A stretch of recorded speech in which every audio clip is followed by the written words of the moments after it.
Vamos al último tema, muy rápido, Pani, que es la transformación que aparentemente, y digo aparentemente porque todavía falta que se oficialice en pantalla, que se perciba, estará viviendo CNN una vez que se ha ido Jeff Zucker en medio de escándalos, de polémicas y demás, y llega su nuevo director a partir de por ahí, abril, Chris Licht, en el que se ponen como máxima el decir, sobre todo desde el lado de Discovery, ahora que se está por dar una fusión, donde dicen, a nosotros lo que nos corresponde es retomar el liderazgo absoluto de CNN como el proveedor de noticias globales. ¿A qué refieren con esto?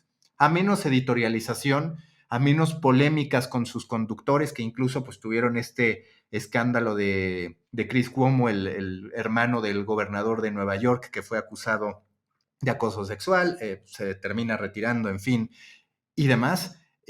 ¿Cuál es tu perspectiva sobre estas noticias editorializadas o tendencias, que es algo de lo que CNN obtuvo beneficio durante el gobierno de Donald Trump? Obviamente ya no está Trump, esa postura no funciona. Y este deseo que ahora tienen de decir, a ver, vamos a dedicarnos a dar las noticias. Primero, a qué es lo más responsable. De eso no me cabe la menor duda.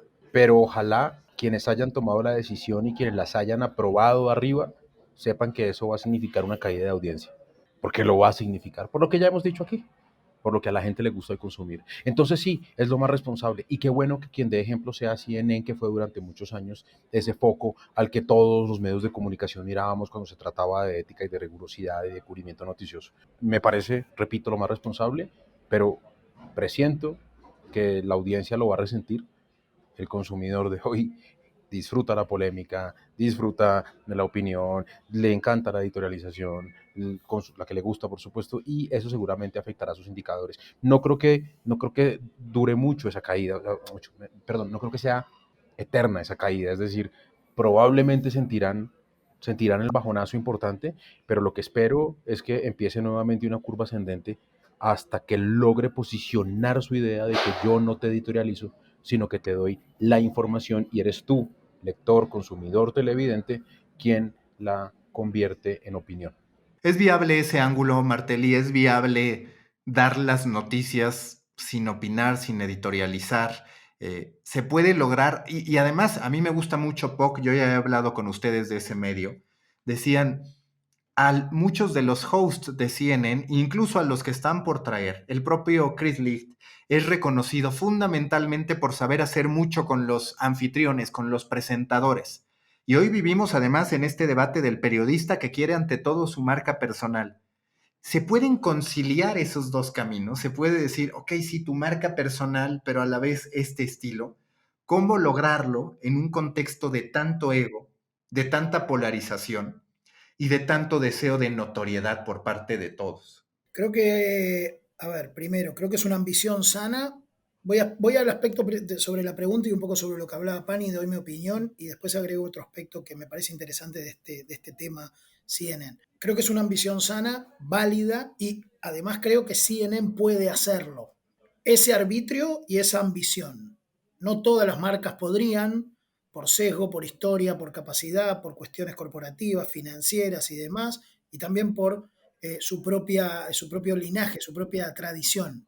Creo que CNN es el jugador que puede hacer, así como New York Times pudo abrir el camino de la suscripción, así como algunos medios económicos pudieron abrir el camino de la comunidad para los medios segmentados, CNN tiene el legítimo derecho a hacer esta ambición de arbitrar en un escenario demasiado polarizado con una mirada, o al menos con una ambición declamada de retener la objetividad, mantener la opinión en segundo plano respecto de la información. No creo que no vaya a ser un medio que tenga opinión, sería raro por las personas que lo van a traer y por cómo está estructurada la programación, al menos lo que uno ve desde aquí, pero sí creo que está decidiendo poner en primer plano otro de los aspectos que es, llamémosle así, la visión o la ambición objetiva de producir información a nivel global, ser el líder, el referente de ese modelo. Creo que tiene una ambición legítima y oportuna. Un poco por lo que decías de Trump, otro poco por, y ahora entro con el segundo aspecto que me interesa del tema, que es el enjambre corporativo que está por detrás de lo que hoy representa CNN, Turner, Warner, ¿no? El enjambre corporativo que representa hoy. ¿Qué pata, qué bajada representa hoy CNN Atlanta respecto de todo un conglomerado mediático, corporativo, industrial, tecnológico, ¿no? Del que sabemos que ha tenido idas y vueltas y que hoy está en esta fase, que seguramente no va a ser la definitiva, pero que está en esta fase de consolidación con la marca Discovery, con el peso que tiene. Digo, vemos un ecosistema donde las brands y sus propios legacy corporativos están jugando un partido distinto al que conocíamos, ¿sí? Entonces, mi sensación, por lo que implica respecto a la relación con las plataformas, por lo que implica la relación con las audiencias, por lo que implica la relación con el negocio en términos de formar parte de una red con otros negocios paralelos que además cubren otra parte, ¿no? Cómo juegan el resto de los competidores. El entorno corporativo en el que se da esta decisión no me parece menor. O al contrario, me parece un factor de condicionante de alto nivel. Entonces me parece que las dos cosas sean juntas.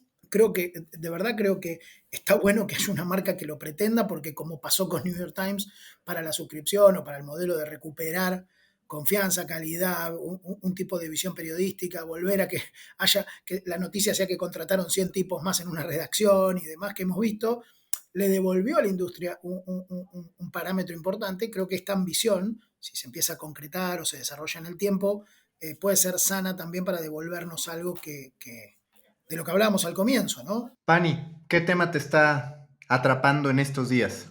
En estos días, Maca, me tiene consumido el tema de las elecciones en Colombia. Este fin de semana tenemos elecciones en Colombia. Estamos trabajando muy fuerte en eso. La competencia es brutal en SEO, en engagement, en el cubrimiento que toca hacer desde las plataformas digitales.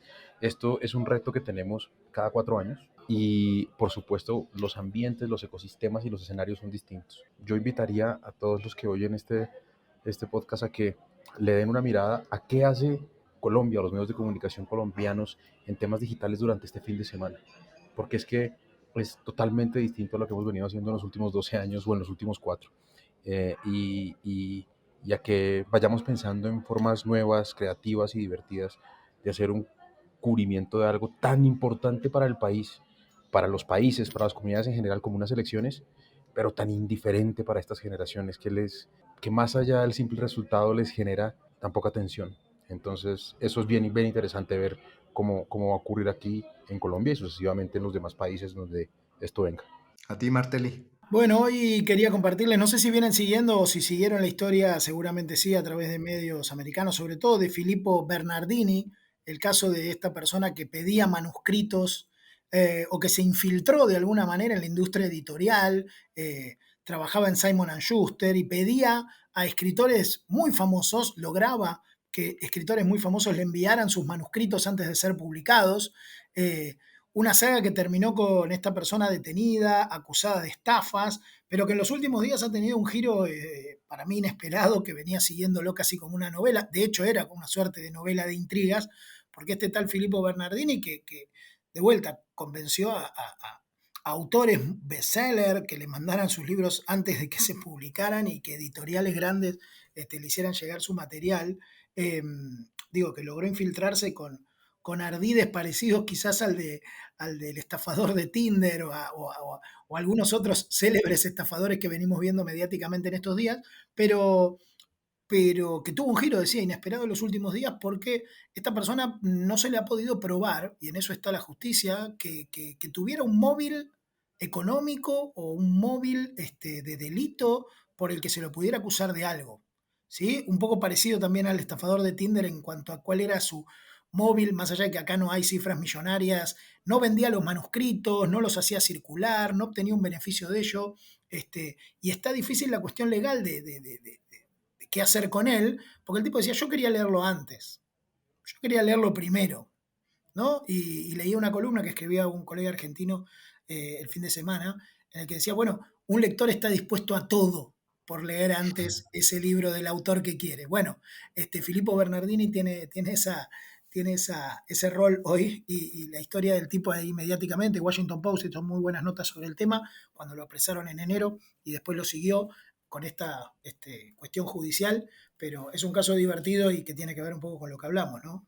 Oh, y que además de cuenta están de moda los estafadores. Algo que es increíble es que por lo general los grandes estafadores, pues legalmente encuentran muchos vacíos. Y lo quiero conectar con el tema que a mí me ha traído a últimas fechas, que es estar escuchando el daily de Hoy en el País. La verdad es que me ha gustado cómo te trasladan a distintos escenarios, por ejemplo, al Carnaval de Cádiz, que es algo que habitualmente a mí no me interesaría gran cosa, lo escuché. O por ejemplo, acabo de escuchar uno hablando de fraudes del rey Juan Carlos, explicar realmente cómo ha hecho él para librarse después de todas las irregularidades que ya se sabe que se cometieron, pero que aún así está a salvo.